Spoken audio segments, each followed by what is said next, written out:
Ministério Público está falando. Colocou no movimento.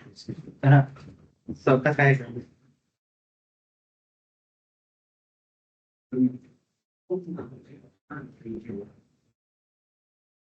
Internet aqui no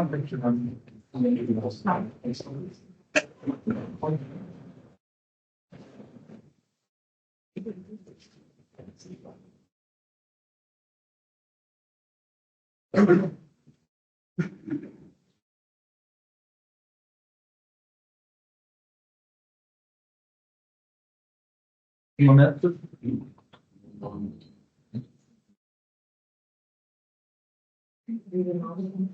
Não,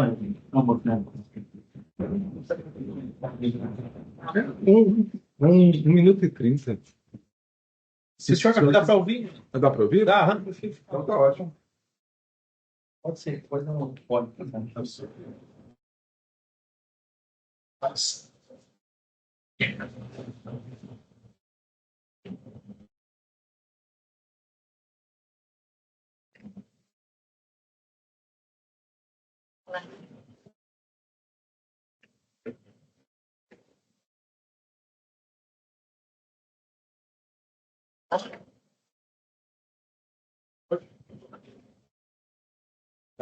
O senhor disse na audiência de custódia que não Que? bebeu. Olha, doutor, eu acho que devido à situação ali de momento, em choque, talvez perdido em tudo, eu falei que não bebi. Mas de fato eu bebi. Depois eu corrigi a minha falta de informação ali e mantinha até hoje, estou mantendo. Tá, eu entendi, mas o senhor se esqueceu que bebeu? Não, eu esqueci que eu bebi. Uma situação talvez de achar que entendeu? Dizendo que não tinha bebido. Não entendi, mas o senhor. Tá. Pode continuar, por favor.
Aí o senhor estava acompanhado, devidamente acompanhado, sabe, o doutor da. Sim, senhor. Da Legone, devidamente acompanhado, orientado, porque essa versão que é algo muito importante, né, em relação ao uso da bebida alcoólica, passou despercebido. Tá bom.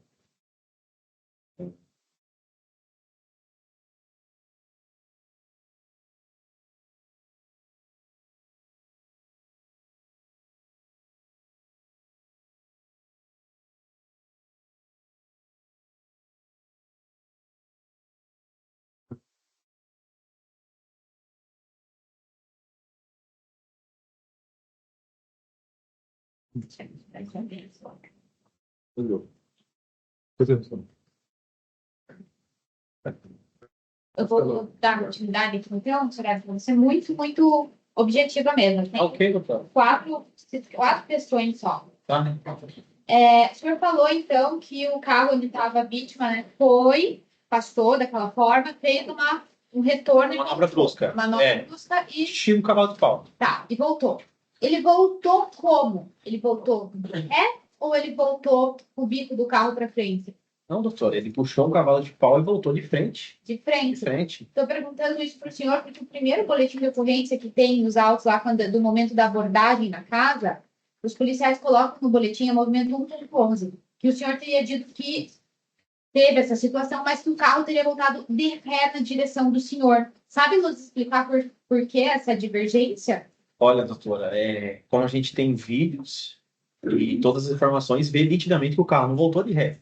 Isso daí deve ter sido, não estou falando do seu policial, pode ter sido um erro de digitação ou algo parecido, que não faz sentido. A gente tem vídeo e todas as informações. Desde o começo eu sempre falei a minha versão verdadeira. O carro puxou o cavalo de pau e voltou. Tá, o senhor se lembra em algum momento de ter falado ré ou não? Eu não. Tá, não tem problema.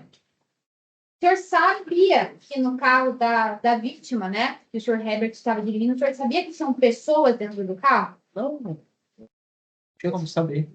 Tá. Quem estava dentro, nem quantos ocupantes, nem posições, nem imaginar a situação Sim. E o senhor falou aqui do número de disparos, né? Eu queria saber apenas o seguinte. Foram, então, necessários 6 disparos para que o senhor e sua família fossem para casa dormir tranquilo? Dormir tranquilo, não. A senhora está apontando uma situação difícil. Tem como dormir tranquilo depois de uma situação daquela. Então, digamos assim, foram 6 disparos porque a minha ameaça, teoricamente, o que era uma ameaça para mim se evadiu depois do 6º disparo. Entendi.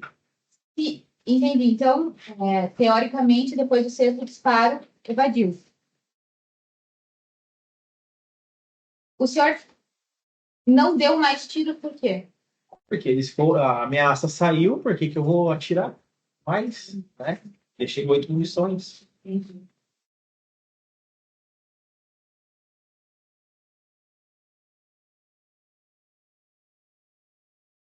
Por enquanto eu estou satisfeito, como eu falei anteriormente, gente, vou passar para o meu colega. Poucas pontuais. Obrigada. Boa tarde, senhor Everton. Boa Tudo tarde, bem, senhor? Tudo. Me chamo Jean. Vou fazer aqui perguntas rápidas também para o senhor, questões assim que não ficaram claras Ok. também durante o seu interrogatório.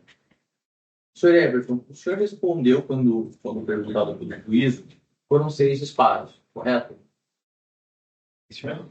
Certo. Avançando um pouco no seu depoimento, o senhor trouxe uma informação, que eu até anotei aqui, que a 8ª cerveja foi doada na noite dos fatos. Está correto? Sim, eu recebi o seguinte. Perdão? Sim, está correto? Está correto? Está correto.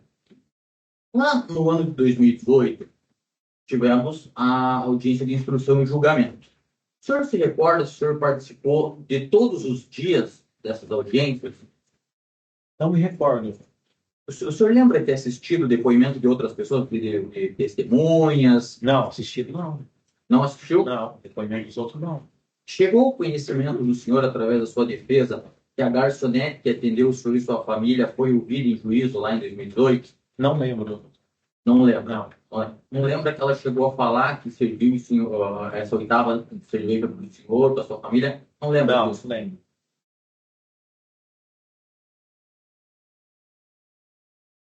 Última pergunta só para o senhor, Sr. Everton. Seu irmão é quantos anos mais velho que o senhor? 10 anos, exatamente. 10 anos? Alguma testemunha trouxe aqui, acho que foi sua cunhada. O senhor é padrinho de um dos Não, sou padrinho dos 2 filhos dele. 2 filhos A dele? gente tem um vínculo muito forte de irmão, assim. A gente tem essa diferença de idade, mas eu sou padrinho da Beatriz e padrinho do Arthur. Dos Da 2 Beatriz filhos. e do Arthur. Qual a idade deles? O Arthur, hoje ou na época? Hoje. Hoje o Arthur tem 11 e a Beatriz tem 17. 17 anos. Esse evento que o senhor, seu irmão, sua então esposa, sua cunhada fizeram na data dos fatos, na verdade, que eles saíram já na noite do dia 13 de fevereiro lá de 2018. É comum em família é comum, né, doutor? É uma situação que nem eu acabei de falar, foi uma desgraça para ambos. Não tô falando que aconteceu depois, desculpe. Tô falando sair em família para jantar, beber, se divertir, tô falando isso. Não o que aconteceu depois. Era comum, a gente sempre saía junto. Como falei, tanto que eu sou padrinho das duas crianças. Então, sou querido por eles e eles são padrinho do meu filho. Se eu tiver outro filho, eles vão ser o padrinho também, porque eu sei que se um dia eu faltar, eles vão cuidar do meu filho. Eles E que vice-versa. Cleverson e a Célia. Vice-versa. Eu tenho os filhos dele como se fossem meus filhos. O Cleverson é padrinho do seu filho e a Célia é madrinha. Isso, exatamente. Tá. Nessa noite que os senhores saíram, aí, claro, é uma pergunta até não se referindo apenas a essa noite. O senhor se lembra, ou quem costuma beber mais, o senhor ou o seu irmão? O senhor sabe responder isso para mim? Na época a gente bebia. Não dá pra dizer quem bebe mais. Hoje, graças a Deus, meu irmão não bebe mais devido a problemas de saúde e um propósito que ele fez quando ele saiu da cadeia. Lá mesmo, ele... Uma passagem nossa lá dentro, assim, eu posso... A gente ficou 10 meses preso junto. Para mim era uma... Só antes de eu falar qualquer coisa aqui, eu quero deixar bem claro. Nada que eu fale se compara com a dor da mãe. Nada. Eu sofri como um cachorro, mas não se compara com a dor dela. Porque eu sofri não faz diferença nenhuma. A gente ficou 10 meses junto. Esses 10 meses junto para mim foram os piores 10 meses, porque eu me sentia culpado de ter levado meu irmão para cadeia. Então, para mim, aquilo era torturador. E daí, na cadeia, você pegou com Deus ali. Eu também orava bastante, pedindo perdão todos os dias. Até hoje eu peço perdão, porque é doído você parar e pensar. Que nem, por exemplo, assim, às vezes a gente fica quieto, a gente mostra ali. Você pensar que eu tirei a vida de um anjo, de uma menina linda. Eu olho ela, me emociona, é linda. Então, esse peso, quando meu filho chamou de pai, eu lembro dela. Quando a Beatriz, que é semelhante a ela. E eu sou o padrinho querido dela. Só que a Bia hoje tem uns problemas psicológicos que ela é muito fechada, sabe? Mas quando ela me vê, me abraça, o padrinho daqui, o padrinho de lá. Então, quando eu vejo a Bia, eu lembro ela. Quando chega essas datas, eu lembro. Então, é difícil. Aí, beleza, meu irmão, lá dentro da cadeia, ele fez um propósito religioso. Que se ele saísse antes do Natal, ele ia beber. E até então, até hoje, ele é fiel a isso e a família dele. Então, ele mudou a vida dele completamente. Meu irmão, hoje, quando ele teve uns problemas de saúde e tal, até por isso que ele não está aqui hoje, poder pôr. Mas ele Não foi dos completamente. fatos. Quem bebeu mais, o senhor ou o seu irmão? Não dá para saber quem bebeu mais. Nem se elas beberam mais ou menos. É uma coisa muito difícil de se dizer. Todo mundo bebeu. Everton, de minha parte, eram só esses questionamentos. Muito obrigado.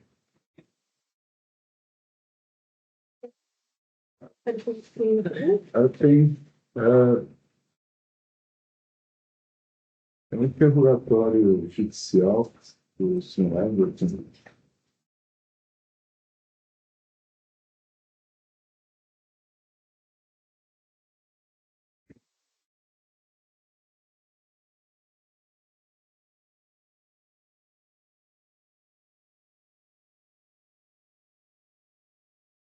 Três, dois, sete, três.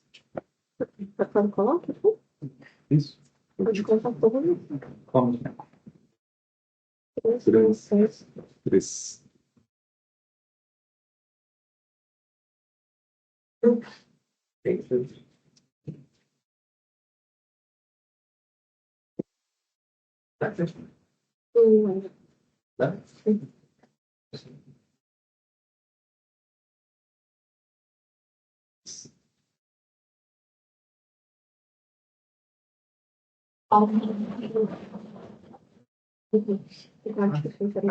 É,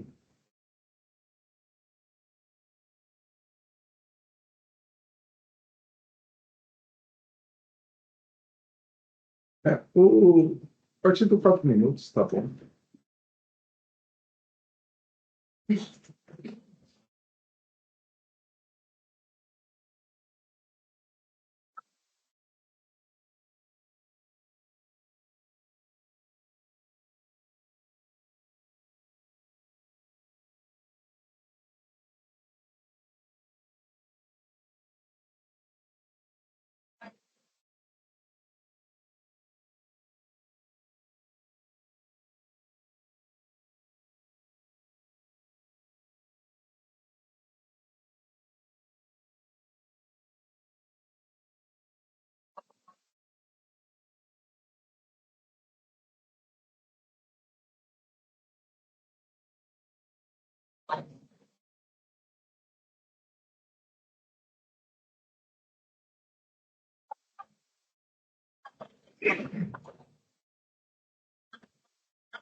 O, são só algumas diferenças, Tirar, para o senhor quiser explicar.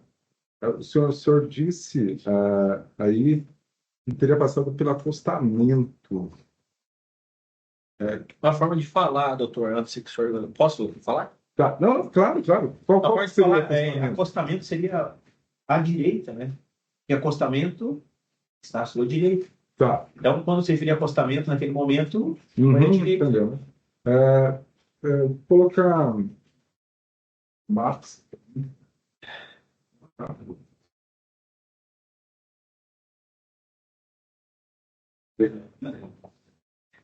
Marx. Acostamento. Falou direito?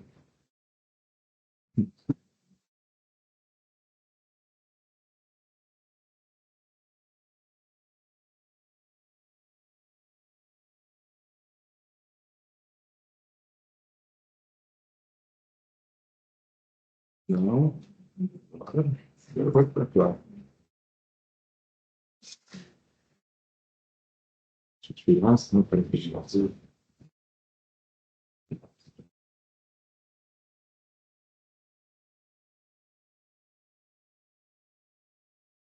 Isso é, colocar aqui, tá? O local. Você explica a questão de. Claro, se eu quiser. Questão de testamento.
Certo. Agora você tem que virar. Tá ok.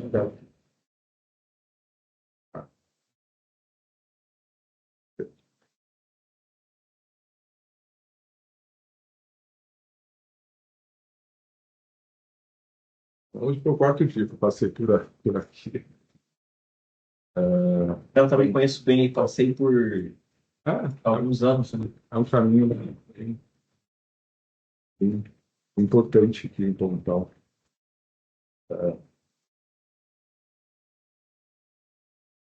Vendo a minha setinha? Sim, a pergunta, doutor. Não, primeiro só se Não, cortar. Não, tranquilo, já entendi. Tá. O senhor disse que o palio passou pelo acostamento e o senhor disse, não, que não era acostamento. Era o quê, então? A minha direita, A sua direita. ao lado do Então, acostamento. o palio estava onde está a setinha? Exatamente aí. E o Citroën? O Citroën estava um pouco mais aqui. Aqui? Só que quase o choque foi... Tem como precisar, assim, uma imagem desse jeito, né? Mas, se o senhor virar para trás, que não foi... Lá na frente foi onde ele puxou o cavalo de pau e voltou. A rua que a gente ia entrar é essa. Tá. Né? Então, se o senhor virar O o ano, Citroën eu consigo explicar. Não, o Citroën não estava em nenhum momento. Aí quem vai para a esquerda. Pois é. O senhor consegue entender a dinâmica ali da rua? Que a rua é assim, ela começa a abrir para a lateral direita, Sim, depois entra. Sim, então, por isso Então, o por senhor isso que eu consegue perguntei virar? a questão do acostamento. Não tem acostamento, então o senhor disse que passou pela direita. Se um carro passou pela direita, o Citroën estava para a esquerda. Ou... Não, o Citroën Não é estava isso. começando. Se o senhor virar lá, eu consigo te explicar. Aham. O senhor consegue virar? Quer voltar? Aqui eu volto. Não, só virar a imagem assim para poder tentar explicar. Não, aí não. Tá lá. Onde os carros estavam vindo. Tá. É que eu tenho que voltar. O senhor tem que ser. Opa. Lá, ó. Lá, ó. Ó, ali.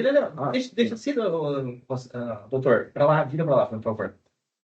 Daquele que o senhor estava vindo, o outro carro, aí seria um exemplo bem bom. Onde? Vira, fazendo favor, a imagem. Tá. Que assim? Não, vira mais. Tá. Aí, ó. Deixa aí, fazendo favor. Aham. Que é bem nítido. Eu posso levantar para poder mostrar? Posso você? Sim, você pode Pode? Posso? Não, claro. Então, assim, ó. O senhor que... Aqui, ó. Tá vendo ali? Aham. Aqui como se fosse assim, ó. O Citroën vem um pouquinho mais à esquerda ali, ó. A via começa a se abrir. Isso. E os dois carros veio mais ou menos aqui, assim, nessa posição, os dois veículos. O Citroën estava vindo aqui, não totalmente à direita. Quando ele ganhou esse espaço, o outro carro veio atrás em alta velocidade e passou por nós. Então, essa foi a situação. Quando eu me referi à direita, o acostamento é à direita que eu estou falando. Sim. Certo? Claro. Entendi.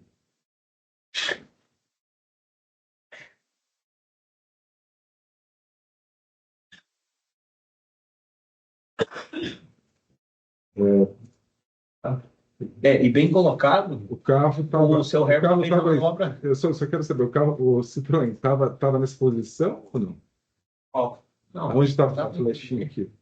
daquele jeito que eu te expliquei, Tava aqui, é da pertinho. forma. Assim fica uma coisa muito. Não tem como deduzir assim. Ele daí estava aqui para entrar já? Ou estava aqui? Os dois carros estavam aqui. Tanto que os dois carros quase chocaram que o meu irmão já estava entrando. Eu perguntei do Citroën. O Citroën estava aqui ou estava aqui? Aqui. Mais ou menos aqui assim, doutor. Já quase na Aqui? linha para conversão à direita. Tanto que só sobrou o espaço que passou o carro ali, que os dois carros quase se relou. Então, ele passou. É que desse jeito que o senhor colocou a imagem, fica meio confuso. Se você virar a imagem numa posição que dá para entender o ângulo melhor da rodovia, é mais visível. Mas se eu coloco para lá, ela tá bem. Mas exatamente, ela abre ali. Então o senhor volta essa imagem mais para trás e fica mais nítido. Fazendo um favor. Eu preciso te explicar melhor. Tá. Vamos lá, ó, coloca a imagem lá como se fosse aquela fiorina vindo. Vamos lá. Ó. Aí, agora viramos para lá. Aqui então. Olha a dinâmica da via. Olha lá, ó. Isso. É uma via que começa a abrir lentamente. Isso. Ó, espera um pouquinho. Começa a abrir lentamente. Lá, mais ou menos naquela onde começa a Alameda das Rodas, é que começa a outra faixa. Então, o Citroën estava aqui. Não é duas pistas aqui quando ela começa a largar. É uma pista única, sentido único. Depois da esquina que ela vira a fase para quem para que vai para a esquerda e quem segue reto continua reto. Que ela se torna ali um espaço maior de duas vias. Aí quando ela vai largando, Quatro já faixas. diferenciando quem vai para lá para cá. Exatamente. Mas se o senhor voltar ali, o estreito é pequeno. Sim. É sentido único, não é de dois carros da lado a lado. Aham. Né? Entendi.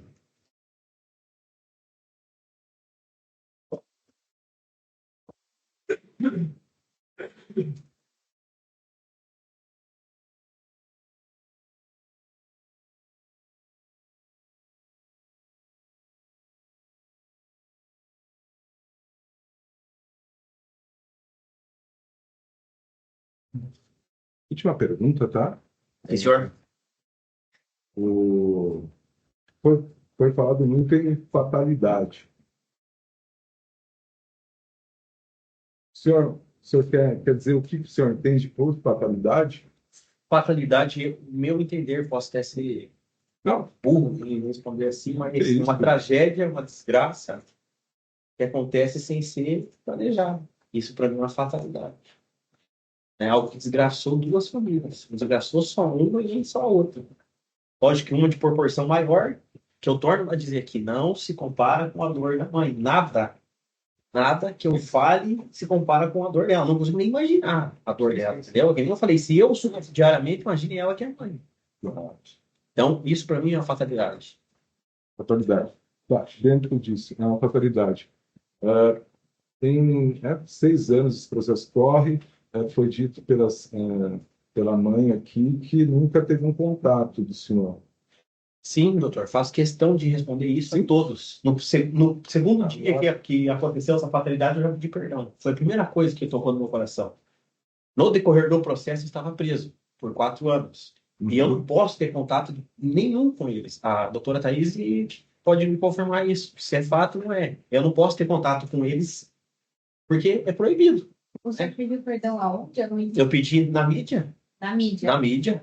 Pedi na mídia e na audiência que a gente teve em São José, não sei se a senhora estava presente, Estava. eu pedi perdão para ela também. Só que não tem como aceitar o perdão devido à circunstância. Eu concordo com ela plenamente. Eu pedi, não foi uma nem duas, foram várias vezes.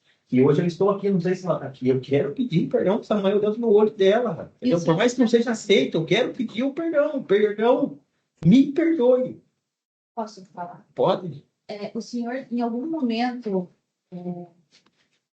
durante esse período todo, prestou algum tipo de auxílio com relação à questão financeira, justamente por conta da condição que a família tem. Ela falou aqui perante todos, o senhor ouviu que a filha dela hoje está enterrada num túmulo emprestado.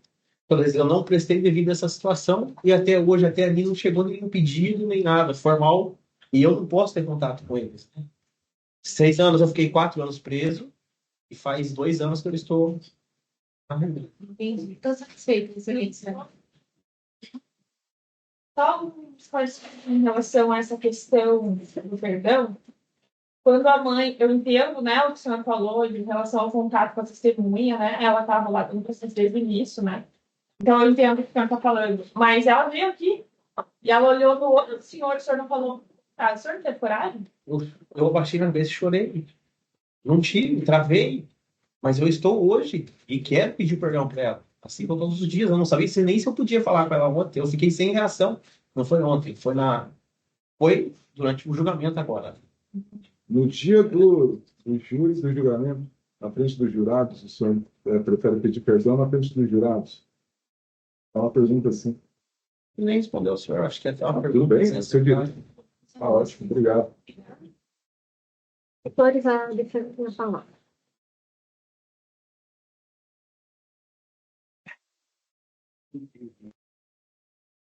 Doutores, ouviram? Não sei se eu falei alto o suficiente. Não, não vi. A defesa tem a palavra. Sim, a defesa tem a palavra.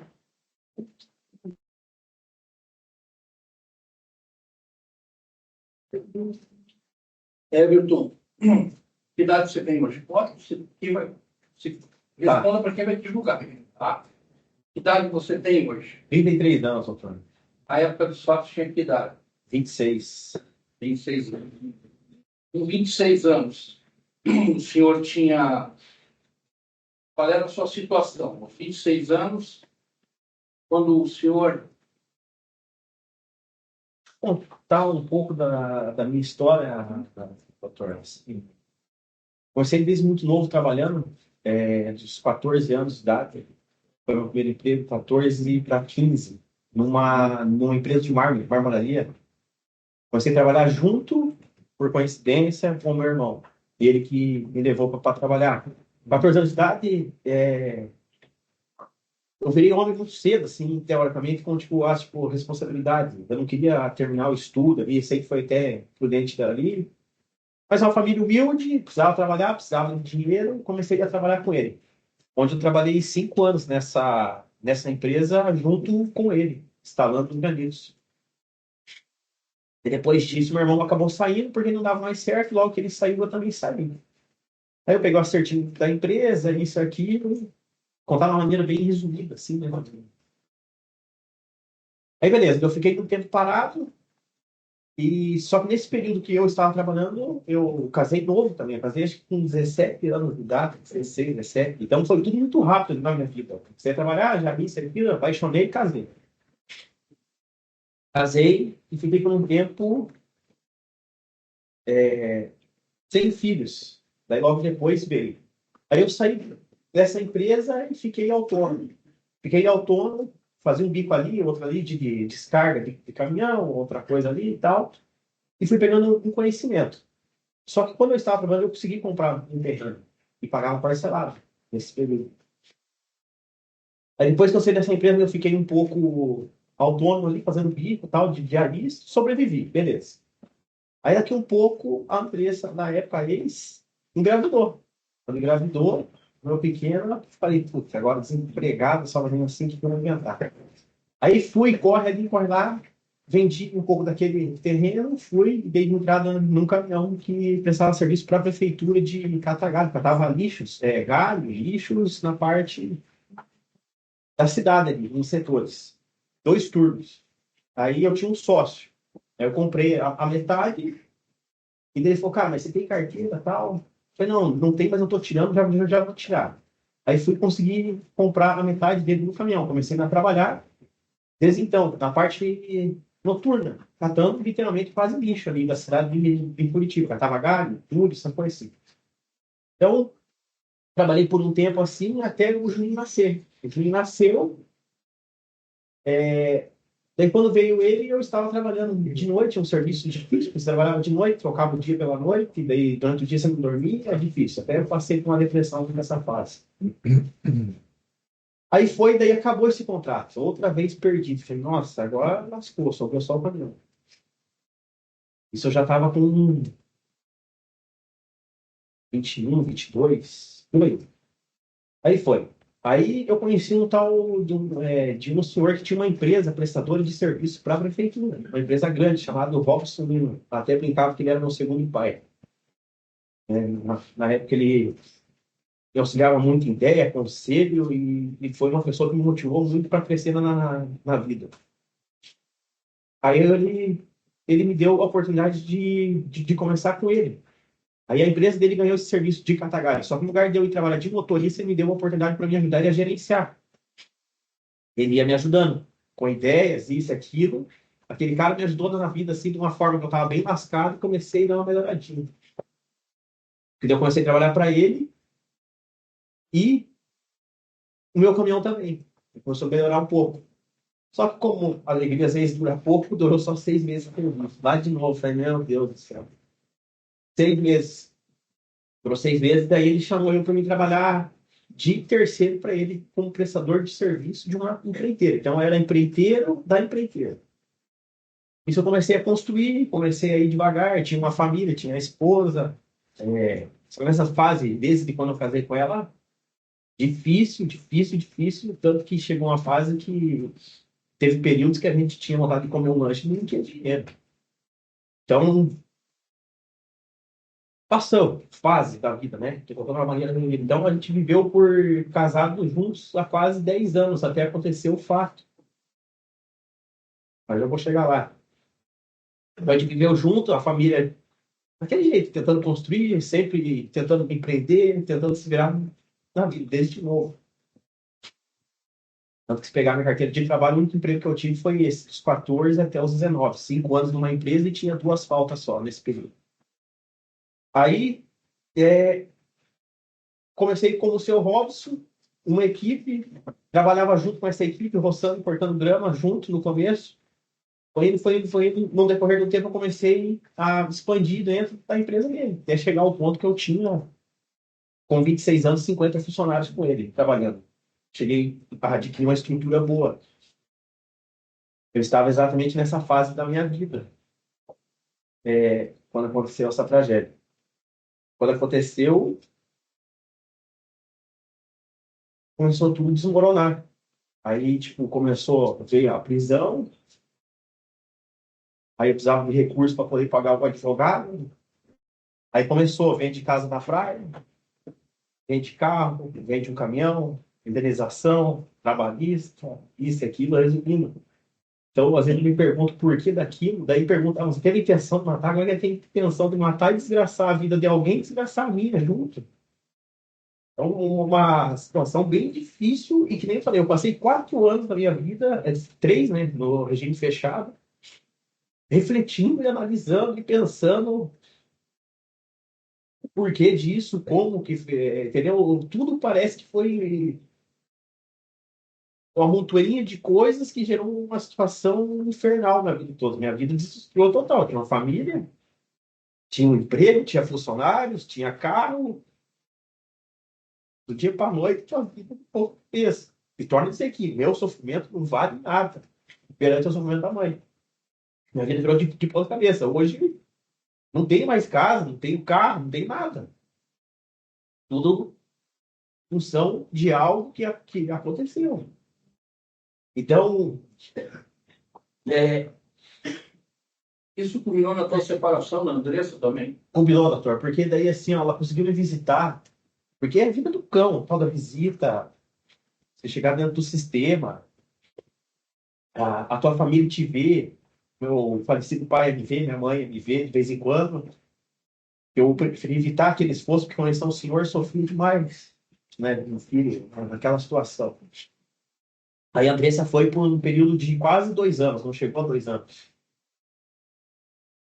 E daí, eu acho que essa distância, a falta, acabou separando. Essa relação tinha quase 10 anos juntos. E ela aguentou esse período lá. Daí logo veio a pandemia, né? Veio da pandemia e cessou visita. E a gente ficou 1 ano sem visita, sem ter alimentação teoricamente privilegiada, que era um pote de comida a mais que você tinha no final de semana, que você, preso, para quem não entende, funciona assim. Quando você está dentro do sistema, você já passou a parte de triagem, que é o cão, aí você vai para um sistema que você vai tirar a sua cadeia, né? Ou provisório ou fixo. Aí, então, nos finais de semana, quando tá tudo certo, que não vai ter, que não tem risco de, tipo, rebelião, que não tem nada, acontece a visita no final de semana. São 3 visitas da esposa e uma visita das crianças por mês, que para mim a mais difícil é a do filho, é a pior visita. Pior que eu digo no sentido de sofrimento. Ainda mais com a situação, né? Eu via ele falava, ele lembrava, falava, quando o papai vai sair daqui, pai? Vai fazendo falta lá em casa.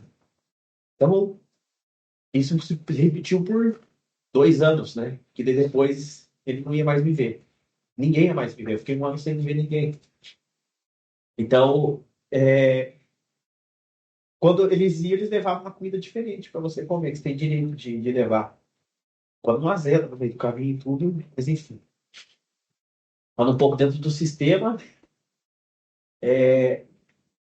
Ser uma carcerário, lógico que quem está aqui nunca vai imaginar, mas eu escuto te falar, então, você vive dentro de uma cela mais ou menos de 2 por 6, com 8 pessoas, sem, com um vaso no chão.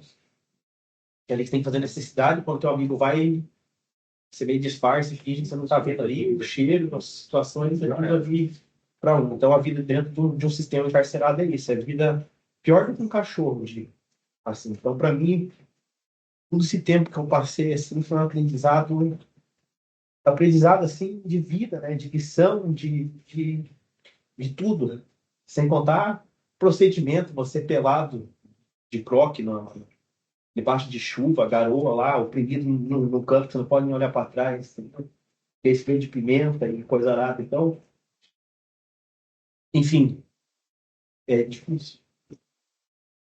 E minha vida hoje, eu estou aqui tentando se recuperar, tentando levantar, estou aqui, não nem falei, nunca fugi dessa situação. Estou aqui para ser julgado, uma situação dentro de mim, né? Não indiferente, mas indiferente. Estou aqui, torno a dizer, peço perdão a todos, perdão à mãe, que não confio. Não sei se ela vai vir, né? Mas, então, nem palavras. E a origem, o senhor foi nascido e criado ali no sítio cercado, né? Bem lembrado, doutor, tinha esquecido esse detalhe. Nascido e criado num bairro periférico de Curitiba, um bairro perigoso. Nascido, criado, sempre conhecia ali a tipo, rotina, tudo, mas nunca me envolvi. Então, por isso, certos receios meus, né, de até ter noção. Ah, mas você tá. Eu já vou falar outra situação, bem colocado. Você está indo para o litoral, um lugar tranquilo, concordo? O litoral aqui é uma maravilha, durante a semana, fora de temporada. Temporada, todo mundo sabe, não é pessoas daqui. As pessoas daqui são pessoas boas, pessoas que, que vivem aqui, pessoas da paz. Tanto as pessoas que se aposentam vêm para onde? Litoral, que é o quê? Paz, sossego. Né? Então, quando tem carnaval, final do ano, temporada, isso aqui vem pessoas do Paraná inteira. Né? Então, essa é a situação. O fato de você andar armado. Se você andar armado, por conta dessa segurança que a arma te dá, você fala, né? Me sentir seguro, lidar com valores. Isso acabou criando um hábito de andar armado. E um hábito, doutor, um hábito de a falsa segurança que uma arma te traz, do meu ponto de vista. A arma te traz uma falsa segurança. A falsa impressão de segurança é isso? Uma falsa impressão de segurança, porque hoje eu vendo a situação que aconteceu, tudo para mim, tudo ali, né? Então, digamos assim, eu andava armado, sim, andava armado porque numa situação, numa tentativa de um assalto mesmo, como eu sempre estava com valores ou dinheiro, eu tinha na minha cabeça que eu conseguia me defender. O fato de você entrou no mistura fina armado, procurando na cintura. Não, doutor, não, porque eu tinha o hábito de não, onde tinha pessoas assim perto e ali também não tinha risco nenhum, né? Você no meio de uma lanchonete com pessoas, não tinha risco de ser roubado ou executado. E essa arma ficou dentro do carro. Dentro do carro, o carro estava parado perto de nós. Eu tinha visão da lanchonete lá no carro. Poderia ter deixado a arma em casa aquele dia. Pô, doutor, é difícil falar poderia, né, cara? Se a arma que trouxe de Curitiba, estava comigo, a casa de madeira, janela de madeira, do lado dos vizinhos ali, gente boa os vizinhos, mas nada a favor também, mas não tinha como deixar ela em casa. Eu queria a arma perto de mim, na minha visão. Era mais seguro. Estando no carro, quando você foi no mistura fina, ficou no carro, ficou no mistura fina dentro e Não sei se o doutor sabe ali mais ou menos, dá até para ver no mapa, que o mistura fina é de esquina. E não, a gente deixou o carro parado dá para ver assim, onde a gente estava, dá para ver o carro. Então, ali estava no meu alcance dos olhos, pelo menos, né? Até porque é uma arma registrada, né? a arma foi registrada. Tem uma insinuação dentro desse processo, falando que você seria um atirador esportivo, ou por vezes um atirador desportivo. Não, doutor, nunca cheguei Dando a a ser. impressão que o senhor era ou é um conhecedor profundo de armas, tem habilidades extra. Não, doutor, na verdade, assim, eu tirei a arma registrada, porque teoricamente tinha a guia de tráfico. Então, de uma certa forma, eu estava ingressando para um dia talvez ser, mas eu nunca participei de campeonato, nem de nada. A única coisa que eu fazia de vez em quando eu frequentava o clube de tiro. E você tirou as licenças. Sim, tirei licença, fiz todos os testes teóricos e psicológicos, passei em todos, fui aprovado. Tentei tirar o porte eu tive uma recusa para tirar o porte, que é bem difícil.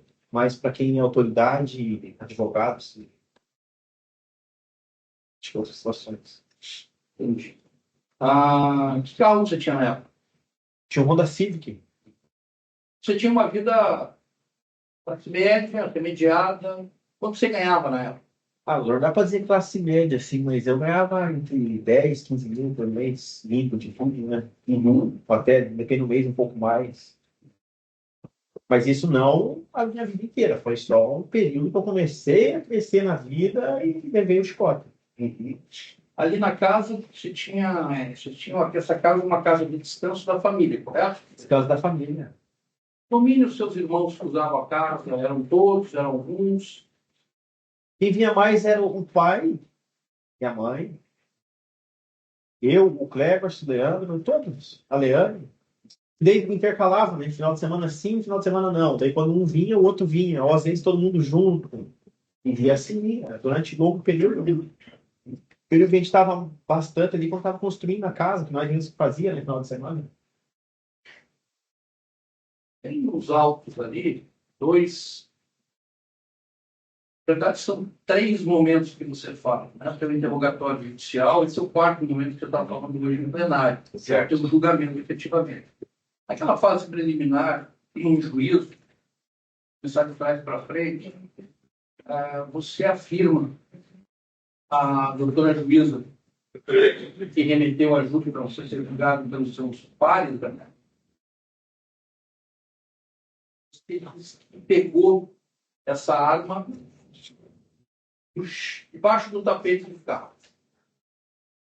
Isso é ouvido em audiência de custódia, isso foi no dia 16 de fevereiro, esse foro aqui não refere à arma, mas você é ouvido a pedido seu, por intermédio do seu advogado, é ouvido pela delegada Vanessa Alice e você disse que estava com a arma na cintura. Queria que você explicasse ao cidadão jurado essa transição do chão, cintura, doutor, vão da janela. bem mais colocado isso daí. Na verdade, talvez fique mal interpretado, mas a minha resposta é assim. A arma estava no chão, certo? Estava no chão. Do chão, quando aconteceu aquela situação que eu vi, eu tirei meu filho, coloquei para o lado, peguei a arma do chão e puxei para a cintura, bem claro, na minha cintura, por exemplo, quando ela perguntou para mim onde estava a arma, na minha cintura, antes de eu efetuar os disparos. Mas onde eu peguei a arma foi no chão. A delegada de polícia, ela ficou muito... Ela teve um espaço curto de tempo de investigação. E ela insistiu, chegou até a colocar no relatório, isso prevaleceu até para manter o seu irmão preso. Ele teria parado o carro, você descer, chegou a insinuar isso aqui no começo do julgamento, depois não ganhou corpo, teria acompanhado, feito mira, para poder atirar. Eu lembro dessa alegação. Lembro. E o senhor refuta essa alegação. Com certeza, não faz nem sentido essa alegação dela. E, do meu ponto de vista, a sorte tem um vídeo que mostra que o carro em movimento, a labareda de fogo pela janela, não faz nem sentido ter parado o carro descido, a exposição do estouro. Não faz sentido. Faz sentido. Ali onde ficaram derramados históricos, ali corresponde mais ou menos, você consegue ter essa noção? Não? Consigo, sim, senhor. Mais ou menos ali mesmo que aconteceu, né? Uhum. Tem desnível naquele ponto ali onde você efetuou os disparos. Sim, em lá relação aonde estava o palio branco? sim, não sei se foi medido isso ou não, mas se você olhar lá da PR, para lá tem uma... Desce, né? Inclusive, sim, senhor.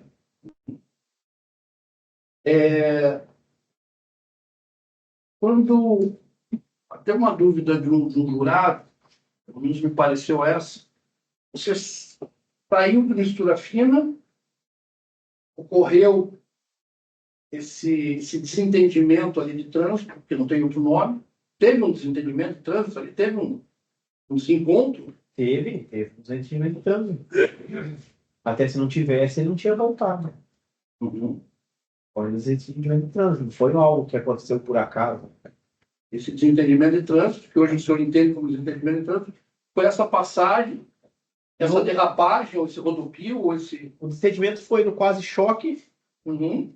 Beleza, quase E choque. naquele momento você interpretou como abordagem. Com abordagem. O quase choque, não teve o choque, beleza, passou. Qual que era? A vida que segue. Uhum. Nós para casa, não fui atrás. Nós para casa e eles... E teve aquela coisa aí, quando ele tá dentro do carro, o que é isso? Teve. Ainda mais quando eu falei, cara, eu acho que é um assalto. Quando eu falei que era... Quando eu falei que era quase um assalto, a Andressa, a Célia, as crianças, tudo grito, entendeu? Aquele espanto na hora, né? A acusação é que o senhor foi indiferente ao resultado. Tirou. Só tirar, foi indiferente ao resultado. E essa indiferença ao resultado seria um motivo torpe, um motivo abjeto, um motivo que qualifica. O senhor era indiferente. O senhor atirou no carro? Não. O senhor atirou... Por quê? Qual o motivo do tiro? Então, já expliquei. Dos tiros. A situação que eu realmente... Aquilo parecia ser uma abordagem de assalto. Eu falei, foi por eles fatores, até momentos que eu estava vivendo na minha vida, situações que aconteceu ali de momento. Para mim, aquilo era uma abordagem de assalto. Eu fui indiferente, não. Foi imprudente. Imprudente, sim, concordo. Isso daí eu assumo desde o primeiro dia que me falou a situação que eu tinha acertado a menina.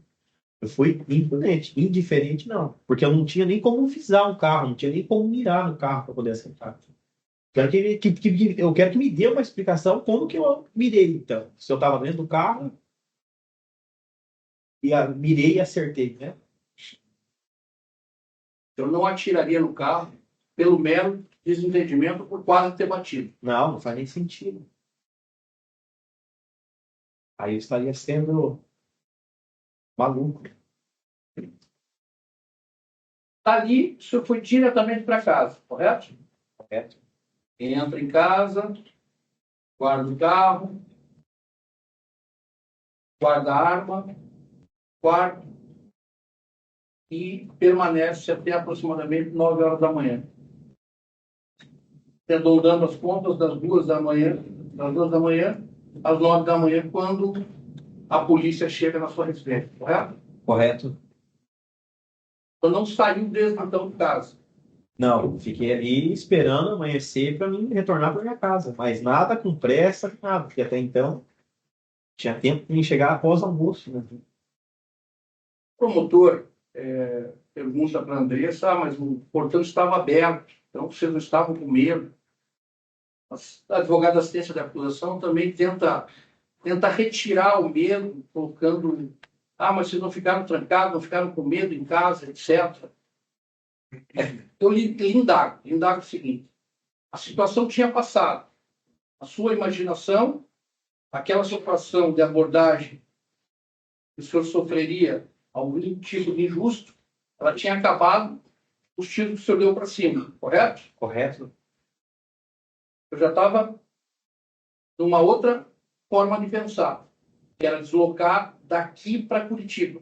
Perfeito? Perfeito. Doutor, o senhor, Então, primeiro, não estou induzindo, é autodefesa, é outra coisa. eu entendo, doutor, mas Eu tenho que informar, até porque eu tenho que fazer, eu deixo excelência, pela ordem. Se eu não puder, autodefesa, defesa técnica. Se eu não, Vossa Excelência não tem nem como quesitar.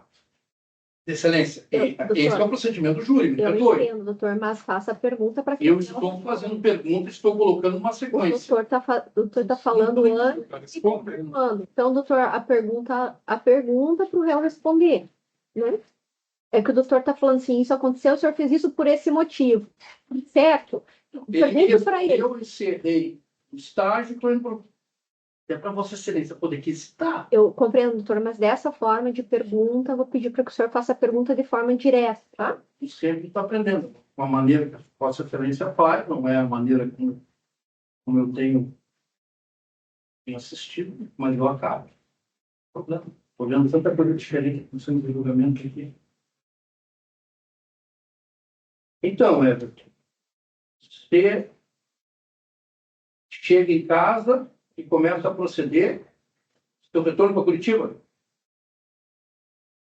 Não, chega em casa, a gente foi dormir. Uhum.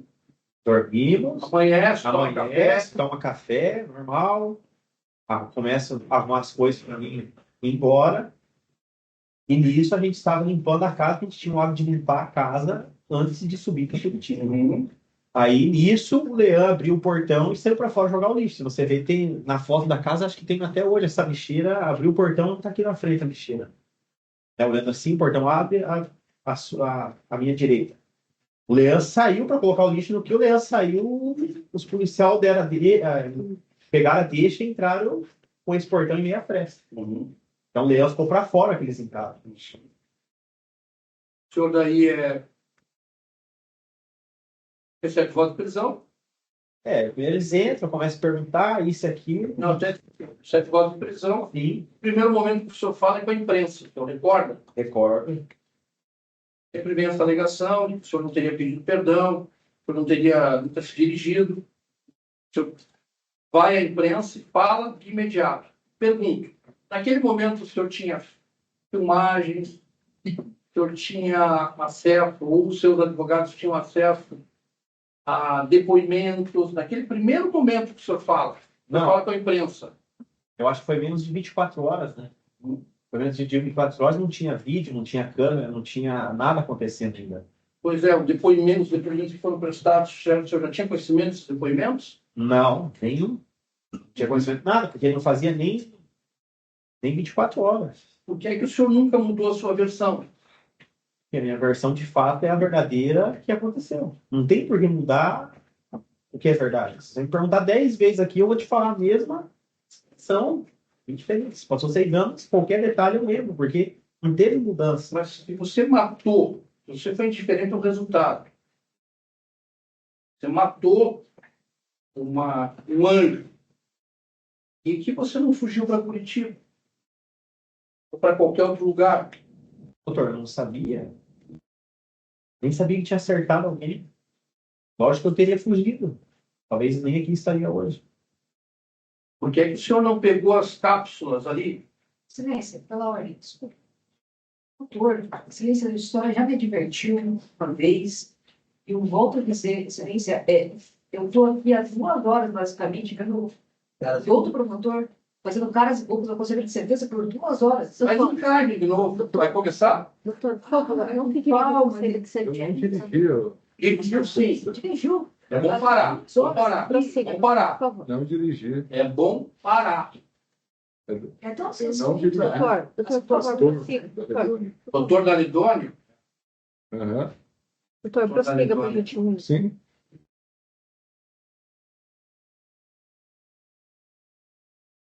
não adianta me encarar, doutor. Não tenho medo do senhor. Não adianta. Não é cara da senhora, não. Doutor, por favor, doutor, prossiga, doutor, com a defesa, depois destaca a palavra. Depois destaca a palavra, doutor, por favor. por que é que você não pegou aqueles históricos lá que já tinham caído e não escondeu, não tirou dali?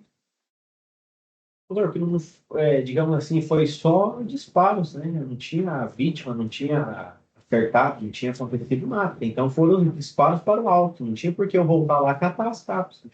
Por mais que era algo que me incriminasse, né? Não tinha por que voltar ali. E se fosse me incriminar, eu tinha noção perfeitamente do que eu ia responder. Porte legal e disparos de via pública. O senhor fala, teria saído dali, teria fugido dali, eu teria saído para apresentar depois, eu teria caído no mundo, o que o senhor teria feito? Olha, doutor, devido à situação, eu acredito que eu me apresentaria depois, se eu soubesse da real gravidade da situação. O senhor ia lutar pela sua liberdade. Eu estava pela liberdade. O senhor nunca se negou a prestar nenhum tipo de depoimento. Sim, senhor, nunca me neguei.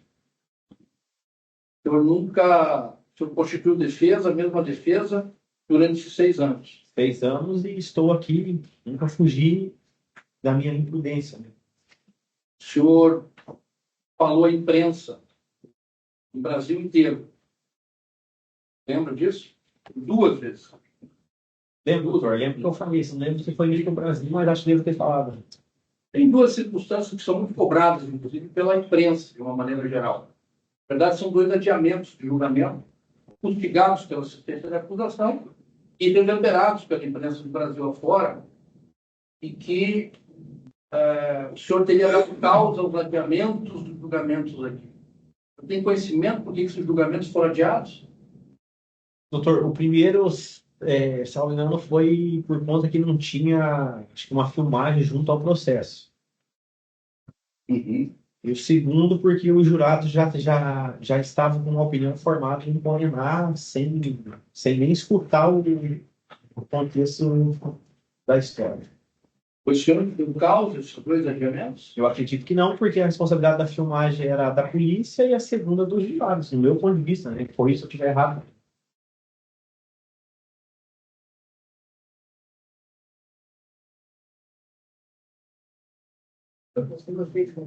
As 2 vezes. As 2 vezes o senhor sempre veio responder. Sim, senhor, sempre estive aqui. O senhor tem laços, mantém aqui na o senhor nunca teve medo de responder Não, nunca esse tive processo. Não, porque é uma situação que pega, né? Pega bastante.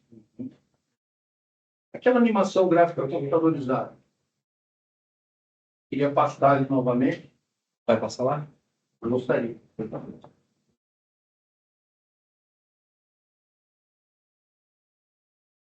Entendeu?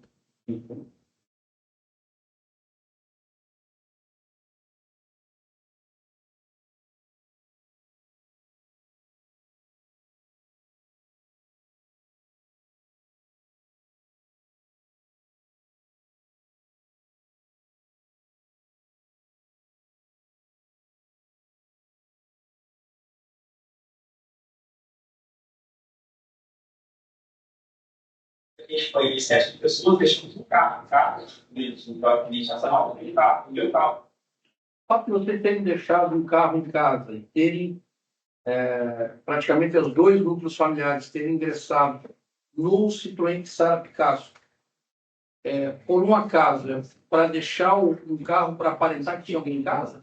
Perfeito, doutor. Acho que eu já até coloquei isso anteriormente. Eu deixei um carro na garagem de casa para, tipo, mostrar que teria gente em casa, né? Então o carro ficou lá e a gente foi indo só porque o lugar era próximo, né? Eu falei isso, acho que era quando eu comecei a conversar aqui. Doutor, se o senhor me permite te interromper, os jurados precisam ir ao Aí banheiro. não precisa. Então, vamos suspender por 15 minutinhos e volta para não. É o banheiro também? Pode morrer. Tá. Esperar o som oficial do carro. Pode sair.